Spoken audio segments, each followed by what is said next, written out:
Hello Taurus, and welcome to the Astro family, and this is going to be a reading for you from the 2nd of May going right through to the 8th of May. If you don't know anything about the Astroflower, please go in the description below and you'll find lots of links down there. You'll also find a link for your flower. So I usually do sort of like channeling of the Earth's vibrations and the Earth messages through Cymatic TV, which is our sister channel, which I do on a Sunday night when I go dowsing the ley lines and see what's happening with that and see how it's how it can help you for the coming week according to the ambient vibrations and stuff like that. There is a link in the description below. I'm going to be channeling the cards and channeling the information more than anything else before we even look at the cards. So I just want to have a quick look at your flower at the moment. Yeah, okay. So you've got that water that comes in there. Well, it's actually going out there, and then you've got your mutable water there as well, which comes in from Pisces. Which seems to be the two that's going to be really, by the looks of it and the look of the way the sun's been working, later stage of this weekend, the weekend just gone, looks like it might be putting a bit of pressure under that.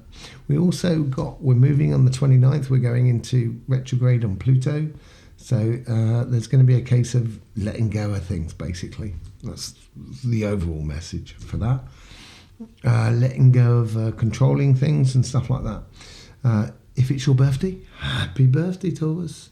Do enjoy yourself. And if it is your birthday, this is when it's going to start kicking in. The vibration's going to start flowing back into you, like in a equivalent of a winter period for a tree.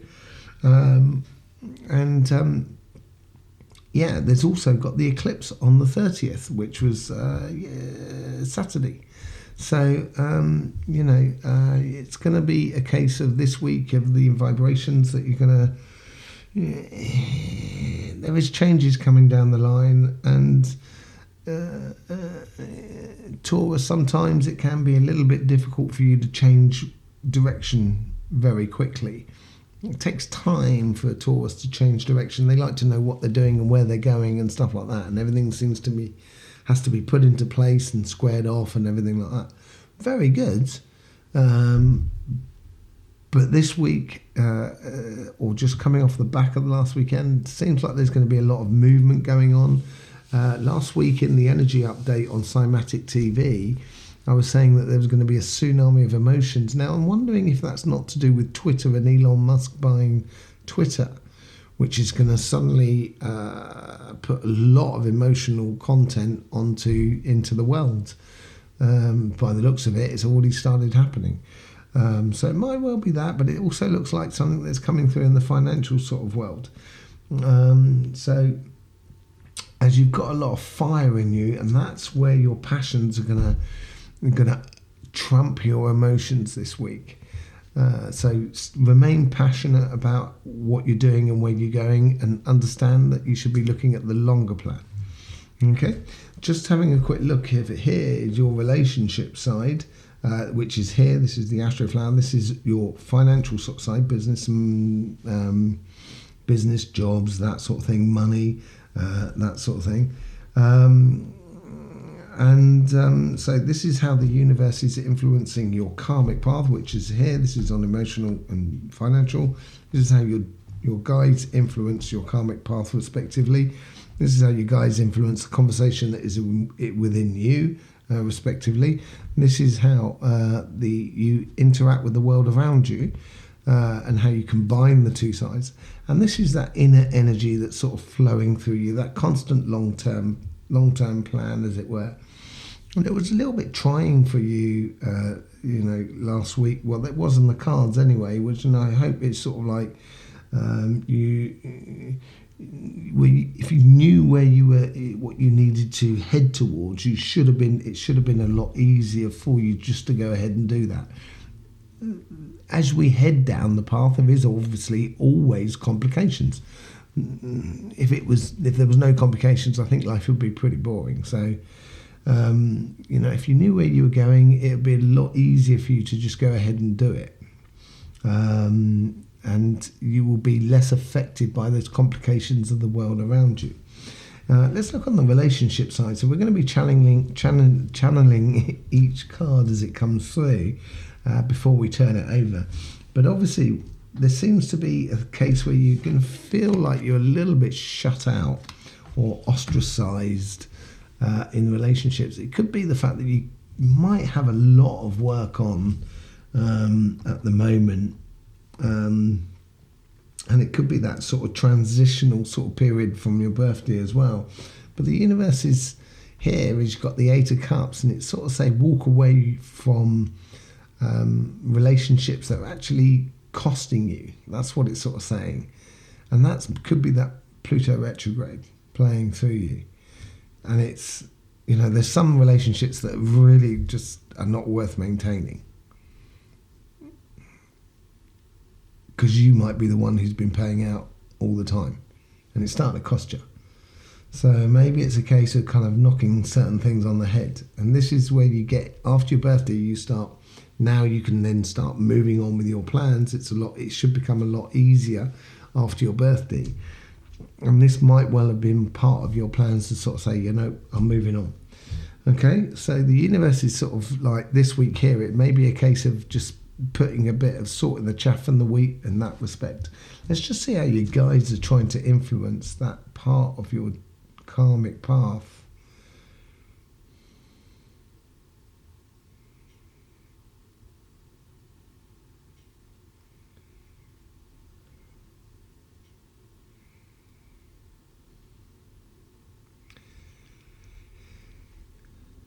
Keeping your eye on the goal, but being true to yourself. So not getting distracted by outside world, basically.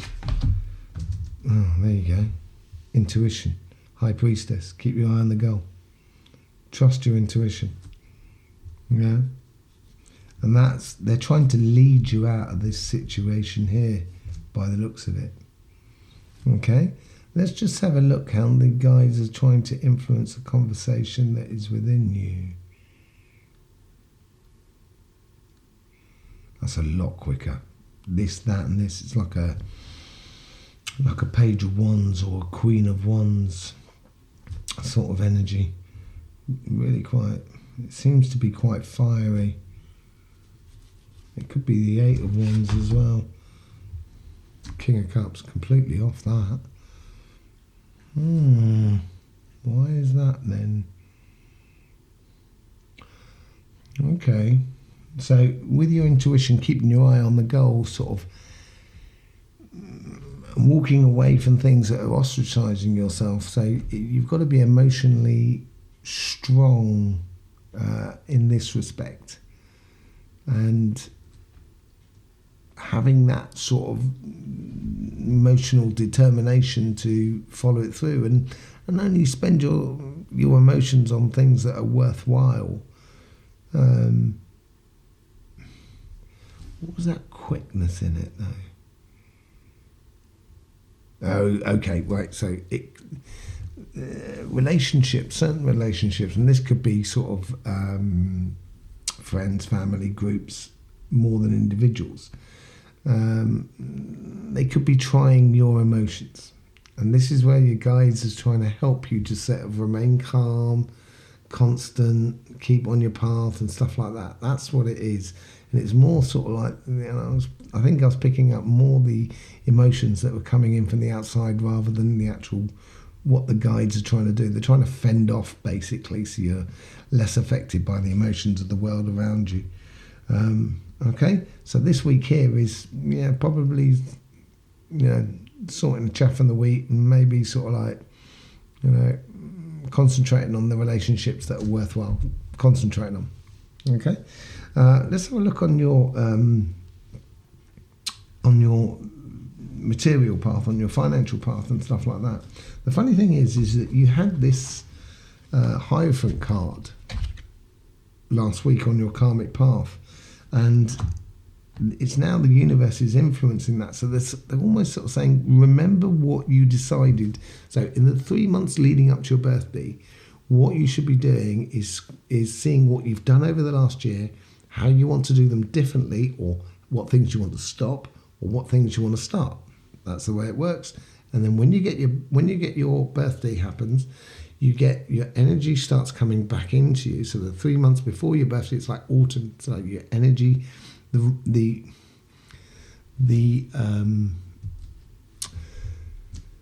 the pressure of your energy is a lot less. It slows it down. That's a whole sort of thing where the sap goes down in a tree. It's very similar to that sort of thing. And in winter, then that's when the energy starts flowing back through. And in a tree, it flows a lot, and they start growing a lot in their roots and stuff like that. And it's sort of saying to you, I think the universe here is sort of saying, remember those plans that you made over the past sort of 2 months. Now's the time to put them into action, to apply them.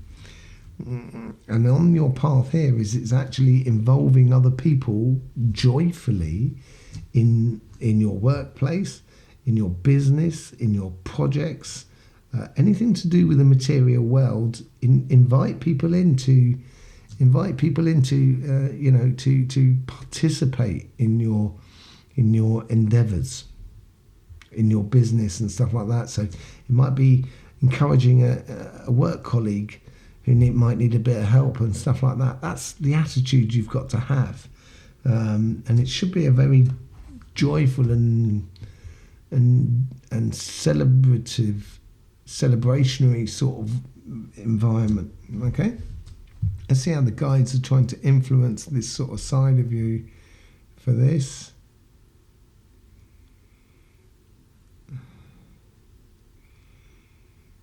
So basically here, what it seems to be here is it's kind of, it's sort of saying you need to be, you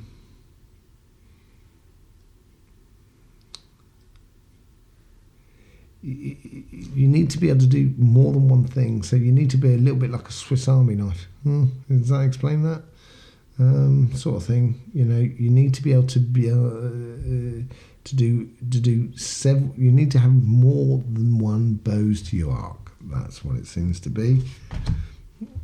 Okay, so it's investing in that long-term journey, and I think this is what it is when we start something, we usually have to do a lot of different things in order to get that thing started. So if I was starting a restaurant, I'd have to be in the kitchen. I'd have to also be in the idea of where I get my supplies from. I'd also have to be out there on the floor, making sure the customers are, if I was starting a thing, you're going to need to be in all the other areas.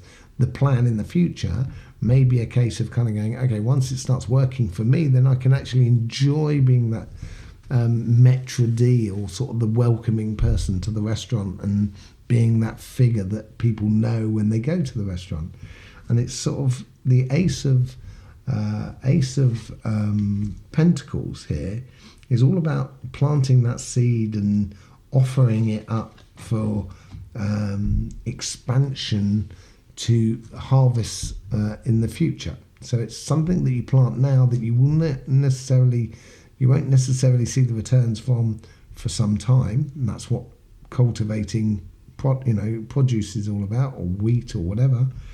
You plant it up knowing that you've got to go through the season and see what happens at the end of the season, how much extra seeds you've got.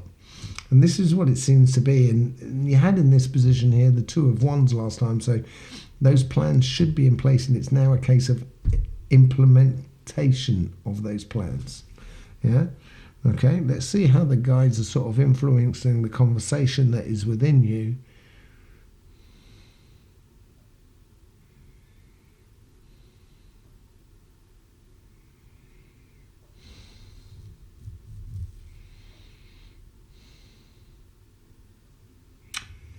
It's like two messages. It's almost as if it's like the Chariot card that's coming in quickly, but also the Four of Pentacles, or the, relax, cool, take it easy sort of situation going on there. Okay, so Five of Cups.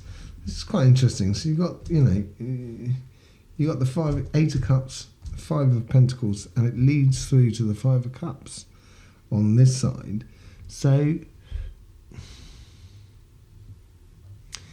I I think this is more of a case of this is it. It's similar to this sort of side. I think your guides are really, they're really trying to advise you here. I think this is what maybe this week you're going to feel this a lot of actually your guides. That conversation in your subconscious should be your best advisor at the moment. So to avoid being disappointed in the world,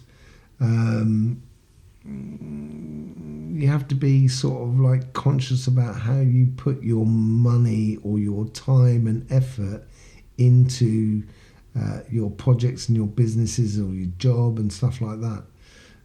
Choose well of how you put because you might put in loads. And as I was saying, this being a little bit everywhere.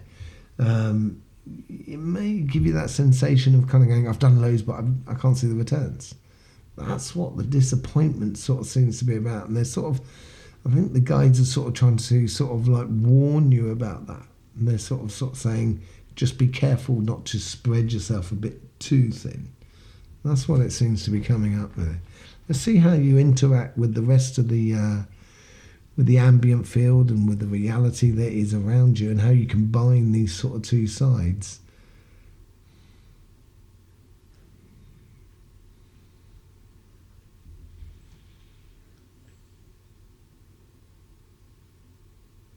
It's very similar to the High Priestess. Almost like a Queen of Pentacles or something like that. Okay.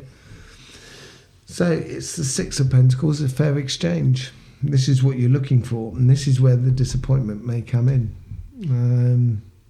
And this is where, on this side as well, it's sort of saying, don't lose out to relationships that you might have, kind of thinking, I've been investing in these relationships and there's no return, and it doesn't seem to be a fair exchange.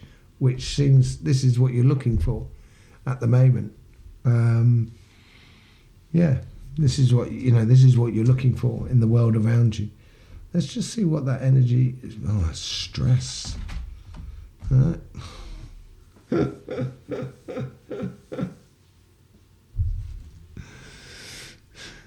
Okay, so it's not stress. Let's just put that clear. It's the Ten of Cups, which is pure happiness. And that's what's flowing through you, and it might be causing you a bit of stress because it's not quite firing on all cylinders this week. I think more in the work side, and you're very work orientated because you're an earth sign, and you're also fixed, and that may be causing you a bit of stress, and that seems to be that runs all the way through there. If we look at it this way here, if you look at your understanding and your knowledge of what you've been through and how you evolve that in your community around you, combine it with your just pure happiness that you've got there to this King of Cups. It's a very nice progression that side. So I would just, don't allow your relationships around you to influence too much of your work or your financial side of your life. And getting that, I think these two cards actually go together. It's finding that nice balance. This is what it is. Yeah. Okay. So finding the nice balance between the two sides of everybody that we have, which is a nice balance of harmony between work and play, basically. And this is what you seem to. This is what's. Oh, I put them the other way around. This is what seems to be the overall message for you this week, is finding that harmony and if you're going to play hard, if you're going to work hard, play hard. If you're going to work less, play less. Take time for yourself. Just relax. But whatever it is, it needs to be a sort of a fair exchange, basically, going through you.